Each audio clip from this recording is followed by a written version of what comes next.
ਅੱਜ ਅਸੀਂ ਤੁਹਾਡੇ ਲਈ ਇੱਕ ਨਵਾਂ ਵਿਸ਼ਾ ਲੈ ਕੇ ਆਏ ਹਾਂ ਜਿਸ ਦੇ ਵਿੱਚ ਅਸੀਂ ਗੱਲ ਕਰਾਂਗੇ ਗੁਰੂ ਘਰ ਦੇ ਬ੍ਰਾਹਮਣ ਸਿੱਖ ਸ਼ਹੀਦਾਂ ਬਾਰੇ। ਇਹ ਲੜੀਵਾਰ ਇਸੇ ਹੀ ਨਾਮ ਦੀ ਕਿਤਾਬ ਗੁਰੂ ਘਰ ਦੇ ਬ੍ਰਾਹਮਣ ਸਿੱਖ ਸ਼ਹੀਦ ਜੋ ਕਿ ਗੱਜਣਵਾਲਾ ਸੁਖਮੰਦਰ ਜੀ ਦੁਆਰਾ ਲਿਖੀ ਗਈ ਹੈ ਤੇ ਆਧਾਰਿਤ ਹੈ। ਇਸ ਲੜੀਵਾਰ ਰਾਹੀਂ ਅਸੀਂ ਤੁਹਾਡੇ ਤੱਕ ਜਾਣਕਾਰੀ ਪਹੁੰਚਾਉਣ ਦੀ ਕੋਸ਼ਿਸ਼ ਕਰਾਂਗੇ ਕੁਝ ਬਹਾਦਰ ਬ੍ਰਾਹਮਣ ਸਿੱਖਾਂ ਬਾਰੇ ਜਿਨ੍ਹਾਂ ਨੇ ਸਿੱਖ ਧਰਮ ਲਈ ਸ਼ਹਾਦਤ ਦਿੱਤੀ ਤੇ ਸਿੱਖ ਇਤਿਹਾਸ ਵਿੱਚ ਹਮੇਸ਼ਾ ਲਈ ਅਮਰ ਹੋ ਗਏ। 11ਵੀਂ ਸਦੀ ਵਿੱਚ ਸ਼ੁਰੂ ਹੋਈ ਵਿਦੇਸ਼ੀ ਦਹਾੜ ਦੇ ਹਮਲਿਆਂ ਨਾਲ ਭਾਰਤ ਵਿਸ਼ੇਸ਼ਕਰ ਉੱਤਰ ਭਾਰਤ ਵਿੱਚ ਭਰਮ ਗਿਆਨ ਦੀ ਪਰੰਪਰਾ ਦੇ ਸੰਸਥਾਨ ਤਬਾਹ ਹੋ ਗਏ, ਜਿਵੇਂ ਕਿ ਤਕਸ਼ੀਲਾ ਯੂਨੀਵਰਸਿਟੀ, ਜਿਸ ਕਾਰਨ ਆਮ ਜਨਸੰਧਾਰਨ ਉਸ ਵੇਲੇ ਦੀ ਲਿਖਣ ਪੜ੍ਹਨ ਦੀ ਭਾਸ਼ਾ ਸੰਸਕ੍ਰਿਤ ਤੋਂ ਟੁੱਟ ਗਿਆ ਤੇ ਆਪਣੇ ਹੀ ਗ੍ਰੰਥਾਂ ਦੀ ਅਧਿਗਇਨ ਸਿਰਫ ਛੋਟੇ ਵਰਗ ਦੀ ਵਿਸ਼ੇਸ਼ਤਾ ਤੇ ਇਜਾਜ਼ਦਾਰੀ ਬਣ ਕੇ ਰਹਿ ਗਿਆ। ਇੱਕ ਪਾਸੇ ਤਾਂ ਵਿਦੇਸ਼ੀ ਮਾਰ ਦੀ ਦਹਾੜ ਤੇ ਜ਼ੁਲਮ ਤੇ ਦੂਸਰੇ ਪਾਸੇ ਆਪਣੇ ਪੁਰਖਿਆਂ ਦੇ ਗਿਆਨ ਦਾ ਪੱਲਾ ਛੁੱਟ ਜਾਣ ਕਾਰਨ ਆਮ ਜਨਸੰਧਾਰਨ ਇੱਕ ਬਹੁਤ ਹੀ ਭਰਮ ਦੀ ਸਥਿਤੀ ਵਿੱਚ ਸੀ। ਇਸੇ ਦੌਰਾਨ ਭਾਰਤ ਦੇ ਵੱਖ-ਵੱਖ ਖਿੱਤਿਆਂ ਵਿੱਚ ਭਗਤੀ ਲਹਿਰ ਦਾ ਆਗਾਜ਼ ਹੋਇਆ। ਭਾਵੇਂ ਇਹ ਭਗਤੀ ਲਹਿਰ ਦੀ ਆਵਾਜ਼ ਉਸ ਸਮੇਂ ਦੇ ਭਗਤ ਕਵੀ ਲਗਾਤਾਰ ਉਠਾ ਰਹੇ ਸਨ, ਪਰ ਉਹ ਆਵਾਜ਼ ਨਿਤਾਣੀ ਸੀ, ਵਿਅਕਤੀਗਤ ਸੀ ਤੇ ਸਿਧਾਂਤਕ ਸੀ। ਅਸਲੀ ਰੂਪ ਵਿੱਚ ਲੋਕ ਲਹਿਰ ਗੁਰੂ ਨਾਨਕ ਦੇਵ ਜੀ ਦੇ ਸਮੇਂ ਬਣੀ। ਬਾਬੇ ਨਾਨਕ ਨੇ ਉਸ ਮਨੁੱਖੀ ਰੁਚੀ ਵਿੱਚ ਪਰਿਵਰਤਨ ਲਿਆਂਦਾ ਜੋ ਮਾਨਵਤਾ ਤੋਂ ਦਾਨਵਤਾ ਵੱਲ ਜਾ ਰਹੀ ਸੀ। ਉਹਨਾਂ ਨੇ ਉਸ ਸਮੇਂ ਦੀਆਂ ਰੂੜੀਆਂ ਨੂੰ ਤੋੜਦੇ ਹੋਏ ਆਮ ਲੋਕਾਂ ਵਿੱਚ ਆਮ ਬੋਲਚਾਲ ਦੀ ਭਾਸ਼ਾ ਦੇ ਮਾਧਿਅਮ ਦੇ ਗਿਆਨ ਦੀ ਲੋਅ ਜਗਾਈ। ਉਹਨਾਂ ਨੇ ਜਾਤੀ ਪਾਤੀ ਵਿੱਚ ਵੰਡੇ ਸਮਾਜ ਨੂੰ ਇਹ ਅਹਿਸਾਸ ਕਰਵਾ ਦਿੱਤਾ ਕਿ ਮਨੁੱਖ ਕਰਮ ਕਰਕੇ ਵੱਡਾ ਛੋਟਾ ਹੋ ਸਕਦਾ ਹੈ, ਪਰ ਜਾਤ ਵਰਣਨ ਕਰਕੇ ਨਹੀਂ। ਕਈ ਵਾਰੀ ਗੁਰੂ ਨਾਨਕ ਦੇਵ ਜੀ ਦੀ ਰੂੜੀਵਾਦੀ ਵਿਰੋਧੀ ਸੋਚ ਨੂੰ ਬ੍ਰਾਹਮਣ ਵਿਰੋਧੀ ਧਾਰਨਾ ਦੇ ਰੂਪ ਵਿੱਚ ਪ੍ਰਚਾਰਿਤ ਕਰਕੇ ਜਿਨ੍ਹਾਂ ਵੰਡਾਂ ਨੂੰ ਬਾਬੇ ਨਾਨਕ ਨੇ ਮਿਟਣ ਦਾ ਹੌਂਕਾ ਦਿੱਤਾ, ਉਹਨਾਂ ਨੂੰ ਹੋਰ ਡੂੰਘਾ ਕਰਨ ਦੀ ਕੋਸ਼ਿਸ਼ ਕੀਤੀ ਗਈ। ਸਿੱਖ ਧਰਮ ਨਿਸੰਦੇਹ ਵਿਰੋਧ ਨਾਲ ਆਰੰਭ ਹੋਇਆ, ਪਰ ਇਹ ਵਿਰੋਧ ਰਸਮਵਾਦ ਵਿਰੁੱਧ ਸੀ, ਹਿੰਦੂ ਮਤ ਵਿਰੁੱਧ ਨਹੀਂ। ਗੁਰਬਾਣੀ ਦੇ ਮਹਾਕਾਵ ਅਨੁਸਾਰ ਗੁਰੂ ਨੇ ਸ਼ਰਨ ਵਿੱਚ ਆਉਣ ਵਾਲੇ ਹਰ ਪ੍ਰਾਣੀ ਨੂੰ ਆਪਣੀ ਗੋਦ ਵਿੱਚ ਲਿਆ, ਗਲੇ ਨਾਲ ਲਾਇਆ, ਬਿਨਾਂ ਕਿਸੇ ਭਿੰਨ ਭੇਦ ਦੇ ਗਵਾਚੇ ਭਟਕੇ ਹਰ ਜਨਸੰਧਾਰਨ ਨੂੰ ਯਥਾਯੋਗ ਮੂਰਲੀਆਂ ਸਫਾ ਵਿੱਚ ਪਨਾਹ ਦਿੱਤੀ। ਸਬਬ ਇਹ ਹੋਇਆ ਕਿ ਉਹ ਬ੍ਰਾਹਮਣ ਜੋ ਸਮੇਂ-ਸਮੇਂ ਗੁਰੂ ਸਾਹਿਬਾਨ ਦੇ ਲੜ ਲੱਗਦੇ ਗਏ, ਉਹ ਫਿਰ ਆਮ ਅਵਸਥਾ ਛੱਡ ਕੇ ਉੱਚ ਅਵਸਥਾ ਨੂੰ ਹਾਸਿਲ ਹੋ ਗਏ।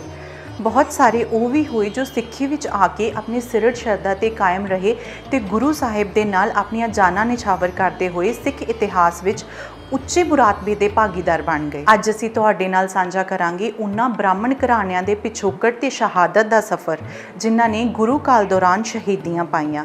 ਇਹ ਮੁੱਖ 4 ਘਰਾਣੇ ਸਨ। ਪਹਿਲਾ ਪਟ ਬ੍ਰਾਹਮਣ ਘਰਾਣਾ, ਦੂਸਰਾ ਛਿੱਬਰ ਘਰਾਣਾ, ਤੀਸਰਾ ਦੱਤ ਬ੍ਰਾਹਮਣ ਘਰਾਣਾ ਤੇ ਚੌਥਾ ਭਾਈ ਸਿੰਘੇ ਦਾ ਪੁਰੋਹਿਤ ਘਰਾਣਾ। ਸਭ ਤੋਂ ਪਹਿਲਾਂ ਅਸੀਂ ਗੱਲ ਕਰਾਂਗੇ ਪਟ ਬ੍ਰਾਹਮਣ ਘਰਾਣੇ ਬਾਰੇ। ਪਟ ਬ੍ਰਾਹਮਣਾਂ ਦਾ ਗੁਰੂ ਸਾਹਿਬ ਜੀ ਨਾਲ ਬਹੁਤ ਹੀ ਨੇੜਲਾ ਸੰਬੰਧ ਰਿਹਾ ਹੈ। ਗੁਰੂ ਘਰ ਤੇ ਜਦ ਵੀ ਔਖਾ ਸਮਾਂ ਆਇਆ ਤੇ ਮੁਗਲਾਂ ਦੁਆਰਾ ਹਮਲੇ ਕੀਤੇ ਗਏ ਤਾਂ ਪਟ ਬ੍ਰਾਹਮਣਾਂ ਨੇ ਕਈ ਲੜਾਈਆਂ ਵਿੱਚ ਵੱਧ ਚੜ ਕੇ ਹਿੱਸਾ ਲਿਆ ਤੇ ਆਪਣੀਆਂ ਜਾਨਾਂ ਤੱਕ ਨਿਛਾਵਰ ਕਰ ਦਿੱਤੀਆਂ। ਪਟ ਜਾਤੀ ਬ੍ਰਾਹਮਣਾਂ ਦੀ ਇੱਕ ਵਿਸ਼ੇਸ਼ ਸ਼ਾਖ ਹੈ। ਗੁਰੂ ਕਾਲ ਵੇਲੇ ਤੇ ਉਸ ਤੋਂ ਪਹਿਲਾਂ ਜੋ ਉੱਚ ਕੋਟੀ ਦੇ ਪੁਜਾਰੀ ਬ੍ਰਾਹਮਣ ਸੀ, ਉਹ ਭੱਟਾਂ ਨੂੰ ਆਪਣੇ ਨਾਲੋਂ ਨੀਵੀਂ ਸ਼੍ਰੇਣੀ ਦੇ ਬ੍ਰਾਹਮਣ ਸਮਝਦੇ ਸੀ। ਪਟ ਬ੍ਰਾਹਮਣ ਵੇਦਾਂ ਦਾ ਗਿਆਨ ਰੱਖਣ ਵਾਲੇ ਗਿਆਨਵਾਨ ਲੋਕ ਸੀ। ਮੂਲ ਰੂਪ ਵਿੱਚ ਇਹਨਾਂ ਦਾ ਮੁੱਖ ਕੰਮ ਪੁਰੋਹਿਤ ਪੁਣਾ ਹੋਇਆ ਕਰਦਾ ਸੀ। ਇਤਿਹਾਸਕ ਸਰੋਤਾਂ ਅਨੁਸਾਰ ਪੱਟਾਂ ਦਾ ਵਾਸ ਸਰਸਵਤੀ ਨਦੀ ਦੇ ਕਿਨਾਰੇ ਹੁੰਦਾ ਸੀ, ਇਸ ਕਰਕੇ ਇਹਨਾਂ ਨੂੰ ਸਰਸਵਤ ਬ੍ਰਾਹਮਣ ਵੀ ਕਹਿੰਦੇ ਸੀ, ਜਿਸ ਦਾ ਅਸਲ ਭਾਵ ਹੈ ਵਿਦਵਾਨ ਬ੍ਰਾਹਮਣ। ਅੱਜ ਦੇ ਟਾਈਮ ਇਹ ਸੰਗਰੂਰ, ਕਰਨਾਲ ਤੇ ਹਿਸਾਰ ਜ਼ਿਲ੍ਹੇ ਵਿੱਚ ਵਸੇ ਹੋਏ ਹਨ। ਪਹਿਲੇ ਸਮਿਆਂ ਵਿੱਚ ਭੱਟਾਂ ਨੇ ਆਪਣੇ ਇਲਾਕੇ ਵੰਡੇ ਹੁੰਦੇ ਸੀ।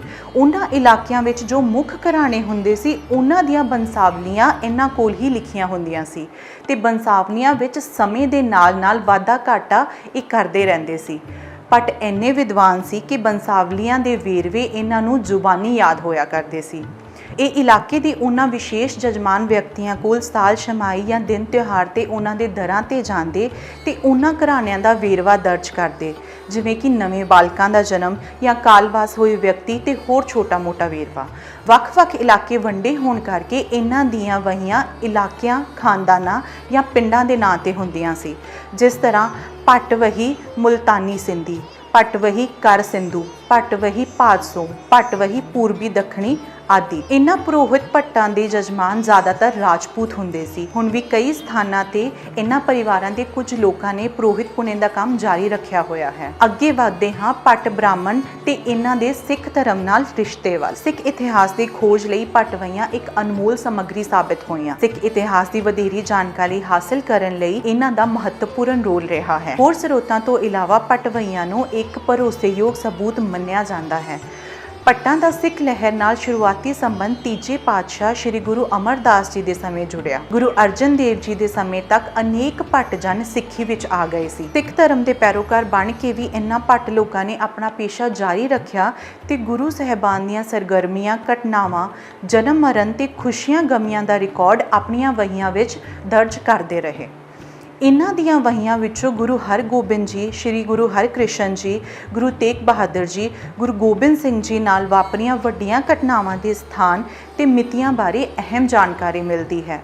ਸਮਾਂ ਸਥਾਨ ਦੀ ਜਾਣਕਾਰੀ ਦੇ ਨਾਲ-ਨਾਲ ਗੁਰੂ ਘਰ ਨਾਲ ਨੇੜਤਾ ਰੱਖਣ ਵਾਲੇ ਹਰ ਪ੍ਰਮੁੱਖ ਵਿਅਕਤੀ ਦੀ ਬੰਸਾਵਲੀ ਦਾ ਵੀ ਪਤਾ ਲੱਗਦਾ ਹੈ। ਭੱਟਵਈਆਂ ਵਿੱਚੋਂ ਗੁਰੂ ਸਾਹਿਬਾਨ, ਉਹਨਾਂ ਦੇ ਪਰਿਵਾਰ ਸੰਬੰਧੀ, ਪ੍ਰਸਿੱਧ ਸਿੱਖਾਂ ਅਤੇ ਉਹਨਾਂ ਦੇ ਘਰਾਣਿਆਂ ਸੰਬੰਧੀ ਬਹੁਤ ਸਾਰੀ ਜਾਣਕਾਰੀ ਮਿਲਦੀ ਹੈ। ਕਈ ਇਤਿਹਾਸਿਕ ਸਾਕਿਆਂ ਦਾ ਅੱਖੀ ਦੇਖਿਆ ਹਾਲ, ਨਾਵਾਂ, ਥਾਵਾਂ ਤੇ ਤਰੀਕਾਂ ਸਮੇਤ ਦਰਜ ਕੀਤਾ ਮਿਲਦਾ ਹੈ। ਭੱਟਵਈਆਂ ਭੱਟਾਂ ਦੁਆਰਾ ਆਪਣੇ ਹੱਥੀਂ ਲਿਖੀਆਂ ਹਰ ਪੱਖ ਤੋਂ ਵਿਸ਼ਵਾਸਯੋਗ ਗਵਾਹੀਆਂ ਹਨ।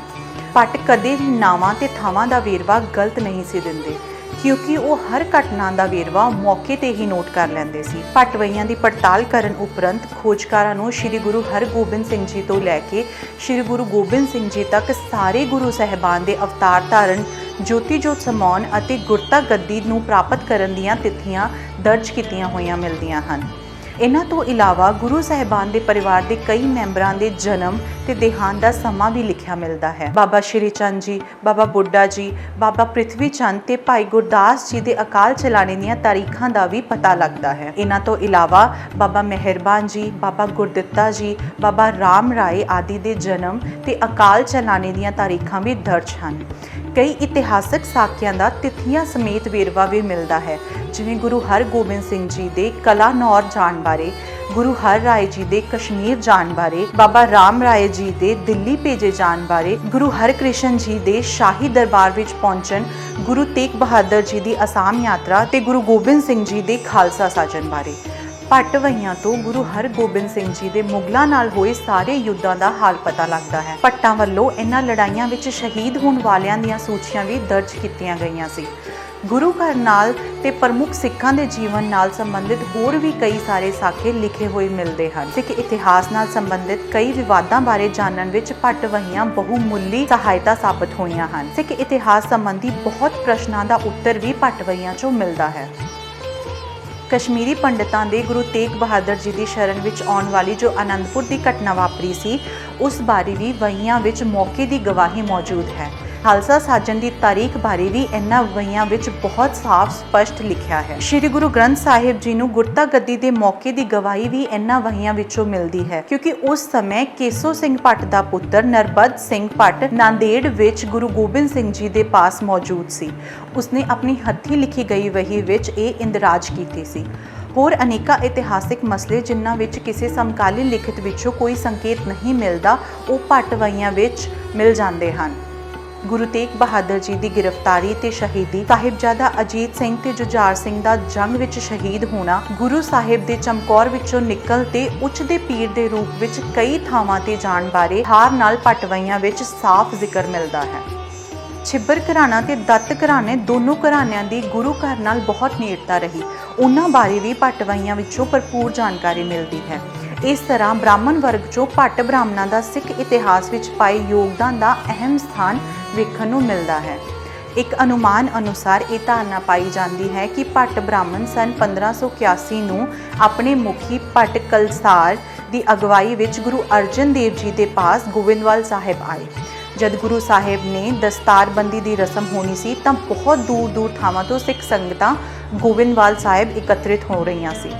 ਗੁਰਤਾ ਗੱਦੀ ਤੇ ਬਿਰਾਜਮਾਨ ਹੋਣ ਬਾਰੇ ਉਸ ਵੇਲੇ ਜਦ ਭੱਟ ਬ੍ਰਾਹਮਣਾਂ ਨੂੰ ਪਤਾ ਲੱਗਿਆ ਤਾਂ ਉਹ ਵੀ ਗੋਬਿੰਦਵਾਲ ਸਾਹਿਬ ਇਸ ਰਸਮ ਵਿੱਚ ਸ਼ਾਮਿਲ ਹੋਣ ਲਈ ਉੱਥੇ ਪਹੁੰਚੇ। ਸੰਗਤਾਂ ਦਾ ਉਤਸ਼ਾਹ ਤੇ ਸ਼ਰਧਾ ਵੇਖ ਕੇ ਉਹਨਾਂ ਦੇ ਮਨ ਵਿੱਚ ਗੁਰੂ ਘਰ ਦੀ ਸਿਫਤ ਸਲਾਹੀ ਤਾਰੀ ਹੋ ਗਈ।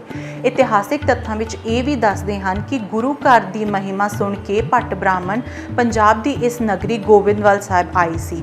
ਇਸ ਬਾਰੇ ਖਾਸ ਹਵਾਲਾ ਸ਼੍ਰੀ ਗੁਰੂ ਗ੍ਰੰਥ ਸਾਹਿਬ ਵਿੱਚ ਅੰਕਿਤ ਭੱਟ ਬਾਣੀ ਤੋਂ ਮਿਲਦਾ ਹੈ। ਸਿੱਖ ਸਰੋਤ ਵੀ ਦਾਅਵੇ ਨਾਲ ਪ੍ਰਗਟ ਕਰਦੇ ਹਨ ਕਿ ਭੱਟਾਂ ਦੁਆਰਾ ਜੋ ਸਵਈਏ ਰਚੇ ਤੇ ਜੋ ਗੁਰੂ ਗ੍ਰੰਥ ਸਾਹਿਬ ਵਿੱਚ ਦਰਜ ਹਨ, ਉਹ ਸਾਰੀ ਰਚਨਾ ਭੱਟਾਂ ਨੇ ਗੁਰੂ ਅਰਜਨ ਦੇਵ ਜੀ ਦੇ ਦਰਸ਼ਨ ਕਰਨ ਤੋਂ ਬਾਅਦ ਹੀ ਕੀਤੀ। ਇਨਸਾਈਕਲੋਪੀਡੀਆ ਆਫ ਸਿੱਖੀਜ਼ਮ ਵਿੱਚ ਲਿਖਿਆ ਹੈ ਕਿ ਗੁਰੂ ਕਾਲ ਵੇਲੇ ਭੱਟਾਂ ਦੇ ਕੁਝ ਪਰਿਵਾਰ ਜ਼ਿਲ੍ਹਾ ਕਪੂਰਥਲਾ ਦੇ ਨਗਰ ਸੁਲਤਾਨਪੁਰ ਲੋਧੀ ਆ ਵਸੇ। ਭੱਟ ਭਿੱਖਾ ਤੇ ਭੱਟ ਟੋਡਾ ਦੇ ਪਰਿਵਾਰ ਗੁਰੂ ਅਮਰਦਾਸ ਵੇਲੇ ਹੀ ਸਿੱਖੀ ਮੰਡਲ ਵਿੱਚ ਸ਼ਾਮਿਲ ਹੋਏ। ਫਿਰ ਜਦ ਪਾਤਸ਼ਾਹ ਗੁਰੂ ਅਰਜਨ ਦੇਵ ਜੀ ਗੁਰੂ ਗ੍ਰੰਥ ਸਾਹਿਬ ਤਿਆਰ ਕਰ ਰਹੇ ਸਨ ਤਾਂ ਬਹੁਤ ਸਾਰੇ ਭੱਟ ਬ੍ਰਾਹਮਣ ਗੁਰੂ ਸਾਹਿਬ ਕੋਲ ਸ਼੍ਰੀ ਅੰਮ੍ਰਿਤਸਰ ਆਏ। ਭੱਟਾਂ ਨੇ ਗੁਰੂ ਸਾਹਿਬ ਦੇ ਚਰਨਾਂ ਵਿੱਚ ਨਮਸਕਾਰ ਕੀਤਾ ਤੇ ਗੁਰੂ ਅਰਜਨ ਦੇਵ ਜੀ ਨੇ ਉਹਨਾਂ ਨੂੰ ਪੁੱਛਿਆ ਕਿ ਤੁਸੀਂ ਕਿੱਥੇ ਰਹਿੰਦੇ ਹੋ, ਕਿੱਥੇ ਜਾਣਾ ਹੈ, ਸਾਡੇ ਕੋਲ ਤੁਸੀਂ ਮਨ ਵਿੱਚ ਕੀ ਧਾਰ ਕੇ ਆਏ ਹੋ। ਇਹ ਸੁਣ ਕੇ ਭੱਟ ਬ੍ਰਾਹਮਣਾਂ ਦਾ ਮੁਖੀ ਭੱਟ ਭਿੱਖਾ ਬੋਲਿਆ, हे ਗੁਰੂ ਸਾਹਿਬ, ਗੁਰੂ ਜੀ ਆਪ ਸਾਡੇ ਗੁਰੂ ਬਣ ਕੇ ਸਾਨੂੰ ਉਪਦੇਸ਼ ਦਿਓ ਤੇ ਸਾਨੂੰ ਆਪਣਾ ਸਿੱਖ ਬਣਾ ਲਵੋ। ਸਾਡੀ ਰਚਨਾ ਸ਼੍ਰੀ ਗੁਰੂ ਗ੍ਰੰਥ ਸਾਹਿਬ ਵਿੱਚ ਸ਼ਾਮਿਲ ਕਰਨ ਦੀ ਕਿਰਪਾਲਤਾ ਕਰੋ। ਅਸੀਂ ਕਾਸ਼ੀ ਨਗਰ ਦੇ ਵਾਸੀ ਹਾਂ। ਫਿਰ ਗੁਰੂ ਸਾਹਿਬ ਨੇ ਭੱਟਾਂ ਨੂੰ ਜਸ ਰੂਪੀ ਰਚਨਾ ਕਰਨ ਬਾਰੇ ਆਖਿਆ। ਗੁਰੂ ਸਾਹਿਬ ਨੇ ਭੱਟਾਂ ਦੇ ਰਚੇ ਹੋਏ 123 ਸਵਈਏ ਸ਼੍ਰੀ ਗੁਰੂ ਗ੍ਰੰਥ ਸਾਹਿਬ ਵਿੱਚ ਦਰਜ ਕੀਤੇ। ਭੱਟ ਬਾਣੀ ਦੀ ਕਾਵ ਰਚਨਾ ਸੁੰਦਰ ਤੇ ਬਹੁਤ ਲੈਮਈ ਹੈ। ਇਸ ਤੋਂ ਇਲਾਵਾ ਭੱਟ ਬਾਣੀ ਗੁਰੂ ਗ੍ਰੰਥ ਸਾਹਿਬ ਜੀ ਵਿਚਲੇ ਕਈ ਪ੍ਰਸੰਗਾਂ ਨੂੰ ਸਰਲ ਤੇ ਸਪਸ਼ਟ ਕਰਨ ਵਿੱਚ ਸਹਾਈ ਹੈ। ਸ਼੍ਰੀ ਗੁਰੂ ਗ੍ਰੰਥ ਸਾਹਿਬ ਵਿੱਚ ਭੱਟਾਂ ਦੀ ਬਾਣੀ ਸ਼ਾਮਿਲ ਹੋਣ ਸਦਕਾ ਭੱਟਾਂ ਦਾ ਸਿੱਖ ਸੰਗਤਾਂ ਵਿੱਚ ਬਹੁਤ ਹੀ ਆਦਰ ਮਾਣ ਵਾਲਾ ਸਥਾਨ ਹੈ। ਉੱਚ ਬ੍ਰਾਹਮਣ ਵਰਗ ਜਿਨ੍ਹਾਂ ਨੇ ਭੱਟਾਂ ਨੂੰ ਨਿਮਨ ਬ੍ਰਾਹਮਣ ਜਾਤੀ ਦਿੱਤੀ ਸੀ, ਉਹ ਭੱਟ ਬ੍ਰਾਹਮਣ ਗੁਰੂ ਘਰ ਨਾਲ ਜੁੜ ਕੇ ਉੱਪਰ ਉੱਠ ਗਏ ਤੇ ਗੁਰੂ ਸਾਹਿਬਾਨ ਦੇ ਗੁਰਸੇਵਕਾਂ ਵਾਲਾ ਆਦਰਮਈ ਦਰਜਾ ਹਾਸਿਲ ਕਰ ਗਏ। ਗੁਰਬਾਣੀ ਦੇ ਆਦਰਸ਼ਾਂ ਵਿੱਚ ਜਿਸ ਤਰ੍ਹਾਂ ਸਰਬੱਤ ਦਾ ਭਲਾ, ਮਾਨਵੀ ਸੇਵਾ ਭਾਵ ਤੇ ਤਿਆਗ ਦੇ ਸੱਚ ਪ੍ਰਤੀ ਮਨੁੱਖੀ ਭਾਈਚਾਰੇ ਦੇ ਭਲੇ ਦੇ ਸੰਕਲਪ ਹਨ, ਉਸੇ ਖਿਆਲ ਨਾਲ ਭੱਟਾਂ ਨੇ ਆਪਣੀ ਭੇਂਟ ਬਾਣੀ ਵਿੱਚ ਇਹਨਾਂ ਪੱਖਾਂ ਨੂੰ ਹੋਰ ਦ੍ਰਿੜ ਕਰਵਾਇਆ। ਭੱਟ ਬਾਣੀ ਖਾਸ ਵਿਸਮਾਦੀ ਢੰਗ ਨਾਲ ਗੁਰੂ ਦਰਬਾਰ ਦੀ ਸਿਫਤ ਸਲਾਹ ਕਰਦੀ ਹੈ। ਭੱਟ ਬਾਣੀ ਖਾਸ ਵਿਸਮਾਦੀ ਢੰਗ ਨਾਲ ਗੁਰੂ ਦਰਬਾਰ ਦੀ ਸਿਫਤ ਸਲਾਹ ਕਰਦੀ ਹੋਈ ਸਾਨੂੰ ਗੁਰੂ ਇਤਿਹਾਸ ਦੀ ਉੱਚਤਾ ਬਾਰੇ ਵਾਕਫ ਕਰਾਉਂਦੀ ਹੈ। ਇਹ ਭੱਟ ਬਾਣੀਕਾਰਾਂ ਨੇ ਆਪਣਾ ਜੀਵਨ ਇੱਕ ਤਰ੍ਹਾਂ ਬੜੀ ਸ਼ਰਧਾ ਸਹਿਤ ਗੁਰੂ ਘਰ ਨੂੰ ਸਮਰਪਿਤ ਕਰ ਦਿੱਤਾ ਸੀ। ਮੁਸ਼ਕਿਲ ਵਾਲੀ ਘੜੀ ਵੇਲੇ ਜਦ ਗੁਰੂ ਸਾਹਿਬਾਨ ਨਾਲ ਮੁਗਲਾਂ ਦੀਆਂ ਜੰਗਾਂ ਹੋਈਆਂ ਤਾਂ ਇਹਨਾਂ ਭੱਟਾਂ ਨੇ ਹਥਿਆਰ ਚੁੱਕੇ ਤੇ ਜਾਨੋਂ ਬੇਪਰਵਾਹ ਹੋ ਕੇ ਲੜੇ। ਸਿੱਖ ਇਤਿਹਾਸ ਵਿੱਚ 9 ਭੱਟ ਬ੍ਰਾਹਮਣਾਂ ਦਾ ਜ਼ਿਕਰ ਆਉਂਦਾ ਹੈ ਜਿਨ੍ਹਾਂ ਨੇ ਮੁਗਲ ਕਾਲ ਦੌਰਾਨ ਹੋਈਆਂ ਜੰਗਾਂ ਵਿੱਚ ਹੋਰ ਸਿੱਖ ਕਤਲੇਆਮ ਵੇਲੇ ਸ਼ਹਾਦਤਾਂ ਦਿੱਤੀਆਂ। ਪਹਿਲੇ ਭੱਟ ਸੀ ਭੱਟ ਮਥਰਾ ਜੀ। ਰੁਹੇਲਾ ਦੀ ਜੰਗ ਜੋ ਸ਼ਾਹੀ ਸੈਨਾ ਤੇ ਭਗਵਾਨ ਦਾਸ ਘਰੇੜ ਨਾਲ ਹੋਈ, ਭੱਟ ਬ੍ਰਾਹਮਣ ਭਾਈ ਮਥੁਰਾ ਜੀ ਉਸ ਵਿੱਚ ਸ਼ਹੀਦ ਹੋਏ। ਲੜਾਈ ਲੱਗਣ ਤੋਂ ਪਹਿਲਾਂ ਗੁਰੂ ਗੋਬਿੰਦ ਸਿੰਘ ਜੀ ਨੇ ਆਪਣੇ ਸਾਰੇ ਚੋਟੀ ਦੇ ਜਰਨੈਲ ਬੁਲਾਏ। ਗੁਰੂ ਸਾਹਿਬ ਨੇ ਸੂਰਮਿਆਂ ਨੂੰ 8 ਟੋਲੀਆਂ ਵਿੱਚ ਵੰਡ ਕੇ ਭਾਈ ਜੱਟੂ, ਭਾਈ ਕਲਿਆਣਾ, ਭਾਈ ਨਾਨੂ ਤੇ ਭਾਈ ਪਰਾਗਾ ਨੂੰ ਕਮਾਂਡਾਂ ਸੰਭਾਲ ਕੇ ਭੱਟ ਬ੍ਰਾਹਮਣ ਭਾਈ ਮਥੁਰਾ ਜੋ ਧਾਰਮਿਕ ਗਿਆਨ ਦੇ ਨਾਲ-ਨਾਲ ਸ਼ਸਤਰ ਵਿਦਿਆ ਦੇ ਵੀ ਮਾਹਿਰ ਸਨ, ਉਹਨਾਂ ਦੇ ਹਵਾਲੇ ਕਰ ਦਿੱਤੇ। ਇਸ ਜੰਗ ਵਿੱਚ ਭਾਈ ਮਥੁਰਾ ਜੀ ਖੂਬ ਲੜੇ ਤੇ ਸ਼ਹੀਦੀ ਪਾ ਗਏ। ਦੂਜੇ ਭੱਟ ਸੀ ਭੱਟ ਕੀਰਤ ਜੀ। ਸਿੱਖ ਸਰੋਤਾਂ ਅਨੁਸਾਰ ਜਦੋਂ ਸ੍ਰੀ ਗੁਰੂ ਹਰਗੋਬਿੰਦ ਸਿੰਘ ਜੀ ਦੀ ਮੁਗਲ ਸੈਨਾ ਨਾਲ ਅੰਮ੍ਰਿਤਸਰ ਵਿਖੇ ਪਹਿਲੀ ਜੰਗ ਹੋਈ ਤਾਂ ਭੱਟ ਬ੍ਰਾਹਮਣ ਕੀਰਤ ਜੀ ਉਸ ਵਿੱਚ ਜੂਝਦੇ ਹੋਏ ਸ਼ਹੀਦ ਹੋ ਗਏ। ਭੱਟ ਕੀਰਤ ਜੀ ਦੇ ਸਵਈਏ ਗੁਰੂ ਗ੍ਰੰਥ ਸਾਹਿਬ ਵਿੱਚ ਵੀ ਸ਼ਾਮਿਲ ਹਨ। ਕੀਰਤ ਜੀ ਦੇ ਵੰਸ਼ ਚੋਂ ਅੱਗੇ 7 ਭੱਟ ਬ੍ਰਾਹਮਣਾਂ ਨੇ ਸ਼ਹੀਦੀਆਂ ਪਾਈਆਂ। ਮੁਗਲ ਬਾਦਸ਼ਾਹ ਬਹਾਦਰ ਸ਼ਾਹ ਦੇ ਰਾਜਕਾਲ ਵੇਲੇ 7 ਭੱਟ ਬ੍ਰਾਹਮਣਾਂ ਨੂੰ ਦਸੰਬਰ 1711 ਈਸਵੀ ਵਿੱਚ ਆਲੋਵਾਲ ਵਿੱਚ ਸ਼ਹੀਦ ਕਰ ਦਿੱਤਾ ਗਿਆ। ਇਹ 7 ਭੱਟ ਸੀਗੇ ਭੱਟ ਕੇਸੋ ਜੀ, ਭੱਟ ਹਰੀ ਜੀ, ਭੱਟ ਦੋਸਾ ਜੀ, ਭੱਟ ਨਬਦ ਜੀ, ਭੱਟ ਤਾਰਾ, ਭੱਟ ਸੇਵਾ ਜੀ ਤੇ ਭੱਟ ਦੇਵਾ ਜੀ। ਜਦੋਂ ਮੁਗਲ ਬਾਦਸ਼ਾਹ ਬਹਾਦਰ ਸ਼ਾਹ ਦਾ ਦੌਰ ਆਇਆ ਤਾਂ ਬਹਾਦਰ ਸ਼ਾਹ ਨੇ ਸਿੰਘਾਂ ਨੂੰ ਖਤਮ ਕਰਨ ਦੇ ਇਰਾਦੇ ਨਾਲ ਦਸੰਬਰ 1710 ਈਸਵੀ ਨੂੰ ਹੁਕਮ ਜਾਰੀ ਕਰ ਦਿੱਤਾ ਕਿ ਜਿੱਥੇ ਵੀ ਨਾਨਕ ਲੇਵਾ ਸਿੱਖ ਦਿਖਾਈ ਦੇਣ ਉਹਨਾਂ ਨੂੰ ਫੜ ਕੇ ਕਤਲ ਕਰ ਦਿੱਤਾ ਜਾਵੇ। ਉਸ ਦਾ ਹੁਕਮ ਸਖਤੀ ਨਾਲ ਨਾਫਿਜ਼ ਹੋਇਆ ਤਾਂ ਮੁਸਲਮਾਨ ਦੇ ਆਸ-ਪਾਸ ਦੇ ਇਲਾਕੇ ਚੋਂ 40 ਸਿੱਖਾਂ ਨੂੰ ਫੜ ਕੇ ਲਿਆਂਦਾ ਗਿਆ। ਇਹਨਾਂ ਸਾਰਿਆਂ ਨੂੰ ਅਗਸਤ 1711 ਈਸਵੀ ਨੂੰ ਲਾਹੌਰ ਲਿਆਂਦਾ ਗਿਆ। ਉੱਥੇ ਕਾਜ਼ੀ ਦੀ ਕਚਹਿਰੀ ਵਿੱਚ ਇਹ ਸ਼ਰਤ ਨਾਫਿਜ਼ ਕੀਤੀ ਗਈ ਕਿ ਜਾਂ ਤਾਂ ਤੁਸੀਂ ਇਸਲਾਮ ਧਾਰਨ ਕਰ ਲਓ ਜਾਂ ਫਿਰ ਮੌਤ ਕਬੂਲ ਲਓ। ਜਦ ਸਭ ਸਿੱਖਾਂ ਨੇ ਇਸਲਾਮ ਕਬੂਲ ਕਰਨ ਤੋਂ ਇਨਕਾਰ ਕਰ ਦਿੱਤਾ ਗਿਆ, ਫਿਰ ਵੀ ਉਹ ਨਾ ਮੰਨੇ ਤਾਂ ਉਹਨਾਂ ਨੂੰ ਸਖਤ ਤਸੀਹੇ ਦਿੱਤੇ ਗਏ। ਜਦ ਇਹ ਸਿੱਖ ਬਿਲਕੁਲ ਆਪਣੇ ਦੀਨ ਤੋਂ ਨਾ ਡੋਲੇ ਤਾਂ ਸਰਕਾਰਾਂ ਨੇ ਉਹਨਾਂ ਸਾਰੇ ਗ੍ਰਿਫਤਾਰ ਕਰ ਲਿਆਂਦੇ 40 ਸਿੱਖਾਂ ਨੂੰ ਜ਼ਮੀਨ ਵਿੱਚ ਗੱਡ ਕੇ ਸ਼ਹੀਦ ਕਰ ਦਿੱਤਾ। ਇਹਨਾਂ ਸ਼ਹੀਦ 40 ਸਿੱਖਾਂ ਵਿੱਚ 7 ਭੱਟ ਬ੍ਰਾਹਮਣ ਵੀ ਸੀ। ਇਹਨਾਂ ਤੋਂ ਬਿਨਾਂ ਭੱਟ ਭਿੱਖਾ ਜੀ ਇਹਨਾਂ ਭੱਟਾਂ ਦੇ ਸਿਰਮੌਰ ਸਨ। ਸ਼ਹੀਦ ਹੋਣ ਵਾਲੇ ਇਹ 9 ਭੱਟ ਭਾਈ ਭਿੱਖਾ ਜੀ ਦੇ ਪਰਿਵਾਰ ਦੀਆਂ ਪੁਸ਼ਤਾਂ ਵਿੱਚੋਂ ਹੀ ਸਨ। ਸ਼ਹੀਦਾਂ ਵਿੱਚ ਭੱਟ ਮਥਰਾ ਤੇ ਭੱਟ ਕੀਟ ਦੋਨੋਂ ਭਿੱਖਾ ਜੀ ਦੇ ਹੀ ਸਪੁੱਤਰ ਸਨ। ਇਹਨਾਂ ਤੋਂ ਇਲਾਵਾ ਭੱਟ ਕੀਸੋਂ, ਭੱਟ ਹਰੀ ਤੇ ਭੱਟ ਦੇਸਾ ਇਹ ਤਿੰਨੋਂ ਭੱਟ ਕੀਰਤ ਜੀ ਦੇ ਸਪੁੱਤਰ ਸਨ। ਭੱਟ ਭਿੱਖਾ ਜੀ ਦੀ 9ਵੀਂ ਪੀੜ੍ਹੀ ਵਿੱਚ ਭੱਟ ਸਰੂਪ ਸਿੰਘ ਕੋਸ਼ਿਸ਼ ਤੇ ਭੱਟ ਸੇਵਾ ਸਿੰਘ ਜੀ ਬਹੁਤ ਹੀ ਮਹਾਨ ਲੇਖਕ ਹੋਏ, ਜਿਨ੍ਹਾਂ ਨੇ 2 ਬਹੁਤ ਹੀ ਬੇਸ਼ਕੀਮਤੀ ਪੋਥੀਆਂ, ਪਹਿਲੀ ਗੁਰੂ ਕੀਆਂ ਸਾਖੀਆਂ ਤੇ ਦੂਜੀ ਸ਼ਹੀਦ ਬਿਲਾਸ ਭਾਈ ਮਨੀ ਸਿੰਘ ਜੀ ਕਵਿਤਾ ਰੂਪ ਵਿੱਚ ਲਿਖੀਆਂ, ਜੋ ਸਿੱਖ ਇਤਿਹਾਸ ਲਈ ਦੁਰਲਭ ਖਜ਼ਾਨਾ ਸਾਬਿਤ ਹੋਈਆਂ। ਇਸ ਤਰ੍ਹਾਂ ਭੱਟ ਬ੍ਰਾਹਮਣ ਘਰਾਣਾ ਗੁਰੂ ਘਰ ਦੀ ਸੇਵਾ ਤੇ ਉਹਨਾਂ ਲਈ ਸ਼ਹੀਦੀ ਵਿੱਚ ਆਪਣਾ ਨਾਮ ਸਦਾ ਲਈ ਦਰਜ ਕਰਵਾ ਗਿਆ। ਇਸੇ ਤਰ੍ਹਾਂ ਛਿੱਬਰ, ਦੱਤ ਤੇ ਸਿੰਘਾਂ ਦੇ ਪੁਰੋਹਿਤ ਘਰਾਣੇ ਬਾਰੇ ਜਾਣਨ ਲਈ ਜੁੜੇ ਰਹੋ ਸਾਡੇ ਨਾਲ, ਸਾਡੇ ਚੈਨਲ ਸਪਤ ਸਿੰਧੂ ਤੇ ਫੋਲੋ ਕਰੋ ਸਾਨੂੰ ਇੰਸਟਾਗ੍ਰਾਮ ਤੇ ਫੇਸਬੁੱਕ ਤੇ।